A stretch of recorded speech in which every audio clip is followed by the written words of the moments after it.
আসসালামু আলাইকুম। আমরা PHP এবং MySQL ব্যবহার করে এমন একটা ওয়েবসাইট তৈরি করার চেষ্টা করব ইনশাল্লাহ।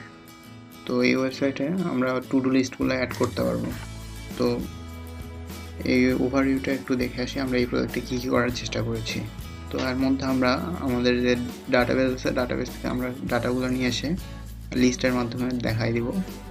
আমরা চাইলে কোনো একটা নিউ ডাটা ইনসার্ট করতে পারবো, কোনো একটা ডাটা ইনসার্টিং ডাটা আপডেট করতে চাইলে আপডেট করতে পারবো, এবং কোনো ডাটা কাজ শেষ হয়ে গেলে আমরা সেই ডাটাটা ডিলিটও করে দিতে পারবো ডাটাবেস থেকে। তো ডাটাবেসের স্ট্রাকচারটা ঠিক এমন হবে, আমাদের আইডি থাকবে একটা, আর টু ডু টেক্সটগুলো থাকবে। তো এখানে যে টেক্সটগুলো দেখতে পাচ্ছেন ঠিক সেম টেক্সটটা আসছে হচ্ছে ডাটাবেস থেকে। তো আমরা যদি চাই কোনো একটা নতুন ডাটা অ্যাড করতে, তো সেটা অ্যাড করতে পারবো। যেমন ইট ইজ মাই ফার্স্ট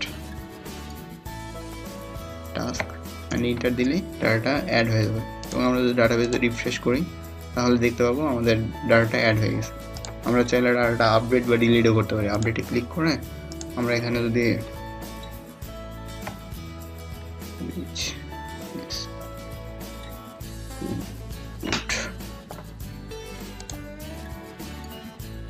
আপডেটে ক্লিক করে তাহলে আপডেট হয়ে যাবে।